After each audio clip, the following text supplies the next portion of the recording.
I'm Matteo Azari. I drive with Advanced Autosports, and I race the number 10 Blue Miata.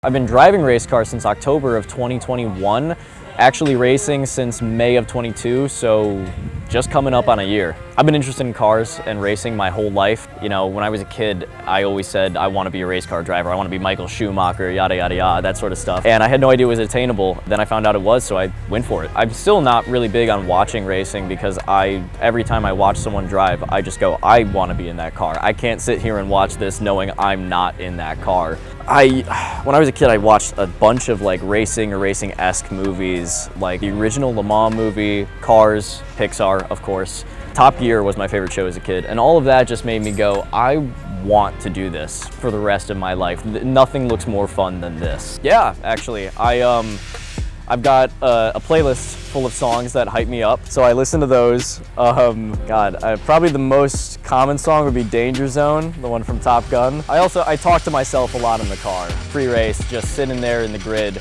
you know, a whole helmet, everything done up. I talk to myself a lot, and just kind of, not so much affirmations, but just like, you can do this type of stuff, and that gets me going. Where are we at? Oh, we're at Road America. It's got a little of everything. This is the most technical track I've ever been at. It's got a little of everything. You got low speed corners, high speed corners, long straightaway. This is the longest straightaway I've ever driven.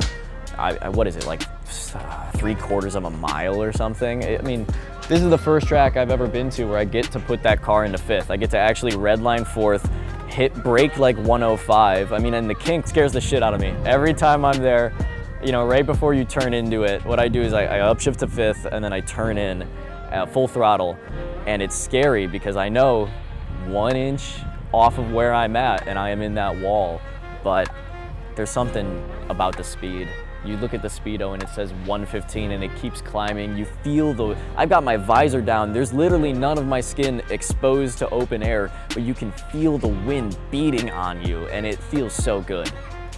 I ran a 2:45.572, I think. Great lap time for my first time here. That was outside of the bump draft. I didn't have any sort of help in front or behind me. I made a good amount of mistakes, not major mistakes, but just run too wide at a couple of corners, lose some time. Towards the end of the session, I was on pace to run a lap roughly a second faster than my fastest lap, and then I messed it up going into one of the turns.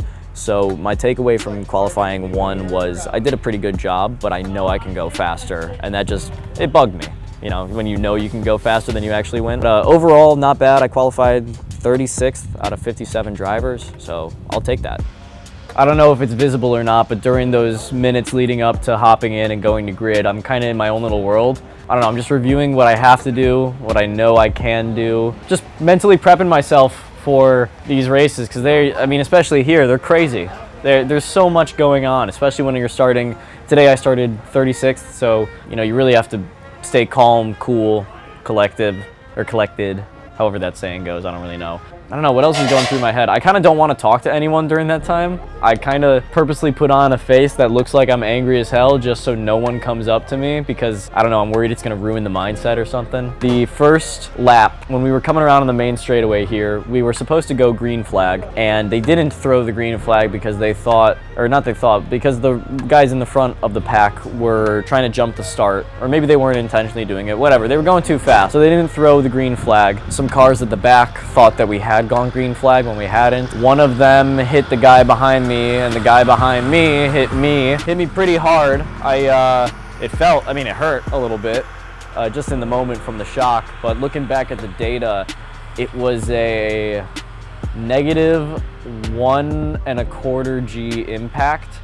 So, I mean, that's not really a lot, but It was enough to break my differential housing, and we did one more pace lap after that, and then we went green flag and we started racing, and the car felt really bad into the first few turns.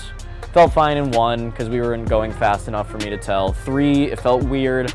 5, it felt really bad, and then 6 was horrible. And then we did 7, 8, 9, and into the carousel, into turn 10, at around right before the apex, the axle on the right side popped out of the differential housing, or the differential, and I lost all power. Car just careened itself off the track, and I was lucky enough to stop a few feet from the wall.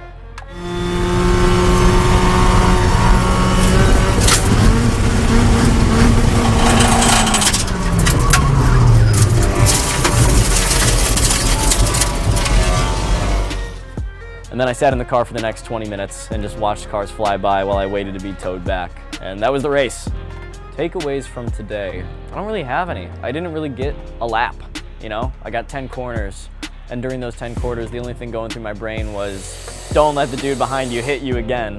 I mean, I still went back and looked at data, compared my data from qualifying to data from other drivers, just to even see better what's going on, you know, between me running 45.5s and another guy running 42s. So I looked at the comparison there, and the only thing I found was it's all about minimum speed into the corners. A few corners in specific, 1, 3, 5, and 12.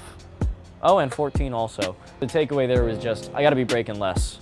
Not brake later, but brake less. And I just gotta do that tomorrow. Start with sponsors. Yellow Pad Homes, Scale Virtually, Maison Sabika, Navi Title, ProBidder as well. In terms of people, everyone here at Advanced, once again, Grant for building the thing, Ben for coordinating everyone, Patty for being the team mom, Bob for being a lovable hard ass. Even though he's not here, I still see him all the time down at Autobahn, and he's an excellent mechanic. And then lastly, friends and family, especially my dad, my mom and my sister. None of it's possible without the support from them.